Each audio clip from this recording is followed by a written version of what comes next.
you know, pretty much all. So does that mean rich people are cleverer than poor people? Yeah, that's a really fucking difficult argument to sustain. You know, a lot of rich people I know, dumb as fuck. But they got good school grades. They went to Oxford or Cambridge, for example, you know, and it's like dumb as fuck. You know? It's one of the things that people don't get about universities. You know, all these people who are doctors, yeah, it's like thick as fuck. Right? There's people you've been taught by.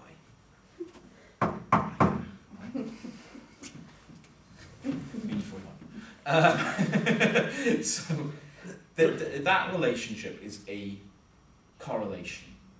It occurs often enough for that. So as to understand that there is a relationship between those two variables. Being wealthy does not mean you're more intelligent. Or indeed, you're not even measuring intelligence. You are measuring educational attainment. Grade school is not intelligence. Yeah? I know people who've got very poor grades at school, fucking brilliant drug dealers. Really intelligent people, never get caught by the law, smart, you know, ruthless, know when to be violent when they need to be. They've done well for themselves. If I ever run out of Ritalin, I know where to go. Right? So, so you know, the way that we conceptualize intelligence. I used to do this with David Beckham. When I was actually teaching psychology years ago, we used to always talk about Beckham, right? I don't think he's the brightest guy that's ever lived. My God, he was intelligent in what he did. Yeah, his intelligence was focused on the things that he was really good at. So on a football field, I could watch David Beckham and think, wow, that's a clever thing he just did. That's a really intelligent way he did that. And it's like, well, intelligent means how you do something. It's not a score that you get on something, you know. And that's a misapprehension that people make here with these things. But to bring it back to the video game thing, you think correlations all the time, and it's something I talked about right at the beginning, right? So people play violent video games, people do violent things. Well, that doesn't tell me that one causes the other. It tells me that the two happen in particular ways. So it's a deeply flawed way of looking at it anyway.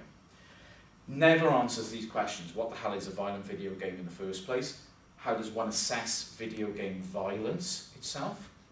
Because different games have different levels. We might say a game is violent, like 2 games are violent, but what you actually do in them has really different levels of violence.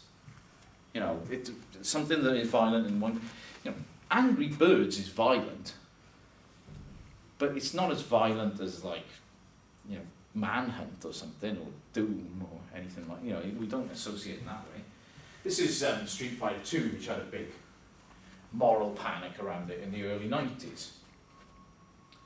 Is that violent? That's just, nobody can do those things. I've tried doing those things, you can't do them. We still, you know, me and my friends are still infants, basically, right? Cases of arrested development. A couple of weeks ago, we were out in town, and we were making sounds from Street Fighter 2 as we were walking from one pub to the other. I mean, we are like children, basically, right? And we were trying to do them, you know, all that sort of stuff. And then, like, we found some polystyrene, you know, sheets of polystyrene and stuff, and we started hitting each other with polystyrene. Now, to a casual observer, this might look like violent behaviour, but it's not. Can you get hurt by being whacked over the head with polystyrene? The answer is no, not really. Even with some of my friends who are a bit soft in the head because, you know, they're not right. Is Grand Theft 5 Auto, Grand Theft Auto 5 even, is that violent? It's cartoon. At the end of the day, I might as well ask, you know, is Tom and Jerry violent? Now, I spent most of my young childhood watching Roadrunner. There's more violence in an episode of Roadrunner than the games I play. And Wile E. Coyote gets annihilated constantly in that. You know, I can well imagine a kid like whacking their dog after watching that program because it's funny. You know, and The Simpsons do a great parody of that with Itchy and Scratchy, right? You know, but it's not real. It's it's for a comic effect. You know, I argue a lot of what you do in Grand Theft Auto 5 is there for comic effect. You know, it's not real violence. It's a stylized abstraction of what violence could be. But, you know, gangland shooting ain't like what you see in that. You know, it doesn't work that way.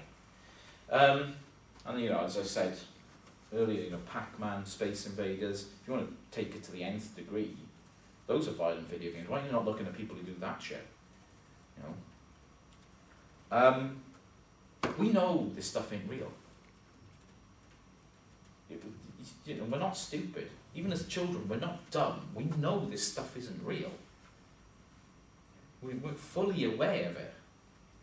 So why is that never focused upon in this sort of causal relationship that people want to say? That people played a make-believe thing, which looks a bit like a cartoon. It's like, oh, you just destroyed the context of what you're talking about. Because you're not arguing that these are like hyper-real representations of violent behaviour. Look at fucking Chun-Li. That's not real. People can't do that. It would be cool if people could, but they can't do that, you know? E. Honda there with his hands. He can't do that. E. Honda doesn't exist. He's just a character in a video game. You know? In the Street Fighter, people literally in the like early 90s, people were like, Street Fighter 2 is so violent. It's like, nobody in real life can like turn into a flaming missile and fly across like that. That doesn't happen. Nobody can do a tiger uppercut. People, you can try making the sounds, but you can't do that leap, all right? It just doesn't work. So, all of this is ignored, right? The reliability and validity of the procedures to measure aggression themselves are deeply questionable. You know, every procedural thing that is used to measure aggressive behaviour is subjective in some way. There's no objective way of measuring aggression. And even if you do go to like bodily responses, you know, particular levels of arousal to certain things, what happens with aggression is mimicked in other things. The aggression bodily reaction is not different to other emotional states. You have increase in galvanic skin response, you have increase in heart rate, dilation of the pupils. These are classic things that you also get when you see somebody you want to have sex with. So is that, well, depends what kind of sex you're having, I guess, but is that the same as aggression? Not always, is my argument to that, right? Long-term effects are not considered when looking at children's play at all, basically, because you don't look at aggression in a way which actually tracks it on a timeline. You always look at aggression in these studies as like, what is happening right now to this kid? And it never takes into account what's happening in the past and what trajectories that kid is on as well. You know, if I was like leaving school at 16 to work in Tesco for the rest of my life because I've got no fucking future, I'd be pissed off. That might make me aggressive as a person because I feel like, you know, life's done me a bad one here. That's not taken into account. That's never taken into account. The links between game and violence are drawn from bad or irrelevant research. I mean, they don't hold back, these guys. and unfounded news reports. So this is shit, basically, and I agree with them. And researchers approach games like other media, ignoring that games acquire their meaning in usage. Anderson's problem in particular is he looks at a game as if it's something that happens to somebody, instead of something that we are a participant in. And that participatory aspect is really important. And we've talked about that a lot in this module. The idea that games are something we play, they're not something we watch. Never interpret it. And therefore, interpreting aggression and aggressive responses outside of the context of actually playing something, very, very difficult to do. Impossible. Well, I won't mince the words. It's impossible. You've got to understand the context in which people play games in order to do this. Let's take a couple of minutes because I've gone over where I wanted to be. 5 minutes. I'm never going to finish this on time. It's never going to happen. I've never finished anything on time.